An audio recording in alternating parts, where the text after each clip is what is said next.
And Machakos University students riot over lack of Helb funds.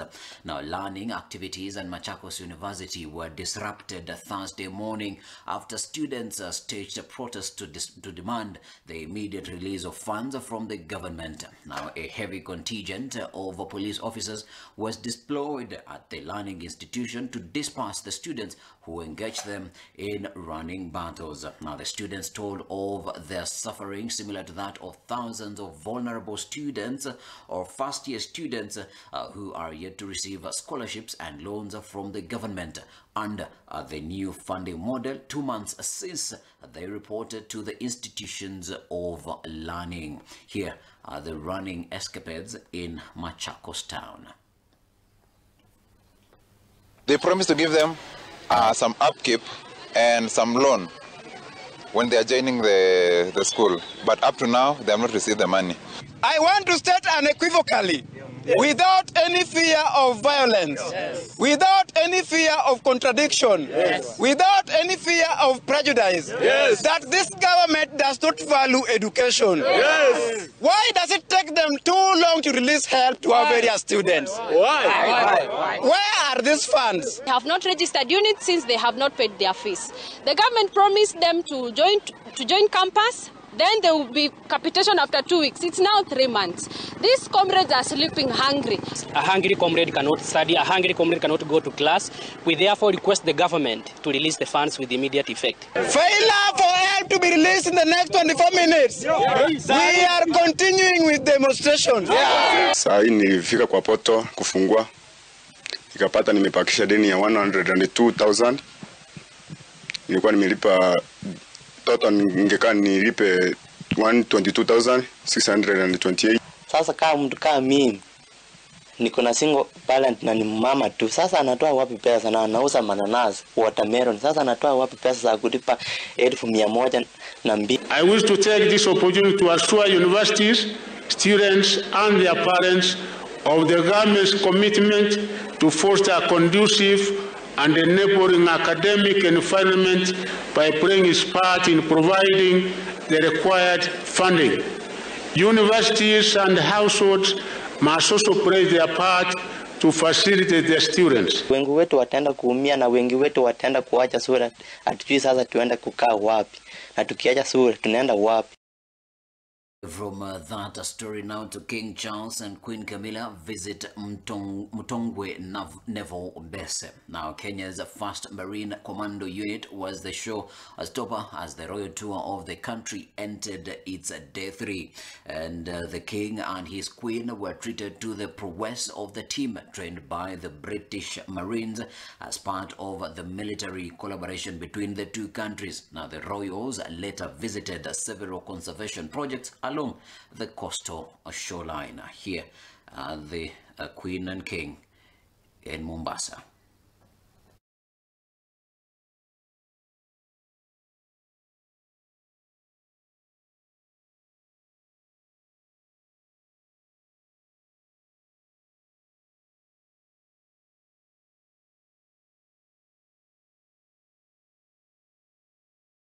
Ruto commissions electricity mini grid in Lunga Lunga. President William Ruto's tour of the coast entered its second day, where he commissioned an electricity mini grid in Lunga Lunga constituency of Kwale County. Now, the president, while in the company of various leaders, urged Kwale residents to take advantage of the government's investment in the blue economy, which will include cooling facilities at fish landing sites to minimize losses. Here is the president in Mombasa, in the coastal region. Katika kisiwa hiki ambacho tumekuwa tukitegemea blue economy, leo hii umetuanzishia rasmi mradi ule wa mataa, mradi ambao sisi kama county government tumetengeneza landing site, lakini bado hatuja equip. Na leo vile baba umefika, mimi nina imani sitakuwa na stress sana ya kubudget. Hawa jamii ya visiwani umewapandisha daraja. Kwa mara ya kwanza kutoka dunia iumbwe, nao wanawasha stima katika nyumba zao. Hii mradi ambayo imetugharimu karibu shilingi milioni 350 itaweza kuwafikishia stima katika nyumba 600 hapa Mkwiro na Wasini. Tunataka kila nyumba hapa wapate stima, na tutahakikisha ya kwamba hata mashule yenu yote imepata stima. We want to encourage you to continue going anywhere in the world. Pahali popote utapata Wakenya watafaidika. Wewe ulichaguliwa ukapewa mamlaka ya kusaidia Wakenya na kuwainua kiuchumi. Ukiona Marekani ndio Wakenya wataweza kupata usaidizi, paa kwa ndege uende hapo utuletee matunda. Ukipata ni China, tembea. Na wale ambaye wanauliza kwa nini rais anatembea, wafike hapa kwa hii kisiwa waone stima sasa inawaka. Tunataka tuhakikishe kila mtoto Kenya anapata nafasi ya kusoma, na ndio tunaajiri walimu zaidi, ndio wakienda shuleni wapatane na mwalimu, tuwapatie elimu, ndio tuweke usawa katika taifa letu la Kenya. Muko na nafasi katika affordable housing, muko na nafasi katika mambo ya blue economy, muko na nafasi pale kwa ICT. Kwa hivyo kila kijana uanze kujipanga nafasi yako utapatana nayo wapi. Kwa hiyo sehemu yote nimetangaza. Then now to Senator, Nandi Senator Samson Cherargei tables bill seeking to tame cattle rustling. Now, Nandi Senator Samson Cherargei has tabled a bill in Parliament introducing mandatory branding of all livestock in the country to tame cattle rustling.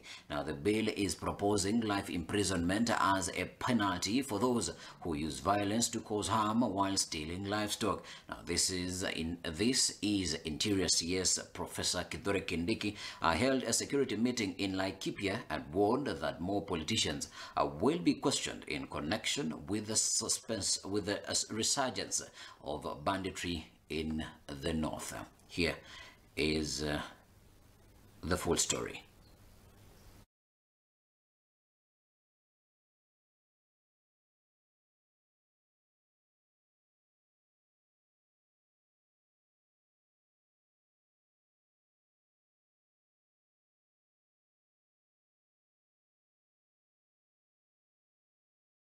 Now to Machakos, as parents flagged death of 6-year-old at Machakos level 5 hospital.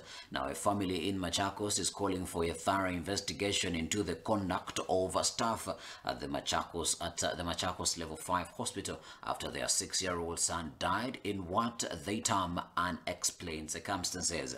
According to Nicholas Kitoni, the hospital concealed news of the death of his son who had been in the intensive care unit for 6 days after developing complications in surgery. The county government of Machakos revealed that the family's complaint has been forwarded to KMPDC, insisting that the hospital had kept the family abreast of their kids' progress. Here are the full details. Mtoto kuwa na jeraha ila ni uvimbe kidogo ilikuwa kwa mkono wa kushoto. Na hiyo ndio ilimfanya alazwe hospitalini. Wasimamizi madaktari hawakunieleza vizuri chenye kilikuwa kimetokea. Hadi wa leo sijajua mtoto wangu alifanya nini. The family has been fully briefed and we sympathize with the situation because the patient was brought not in critical condition, but an episode occurred, and therefore the story doing the rounds that the parents have not been given right information is not correct. Maneno ambayo ilisema na waziri juu ya mtoto wangu saa 7 leo haikuwa ya ukweli. Alitangaza kuwa mtoto ako ICU anaendelea na matibabu na ako sawa. Baada ya dakika chache niliitwa kule chini na daktari akaniambia niingie ndani na mama mtoto. Alipotueleza alituambia mtoto aliaga asubuhi. And that's the news that is making headlines on there from the country. We're going to take a quick break. When we come back, we're coming back with the stories that are making headlines in the dailies. Keep it science.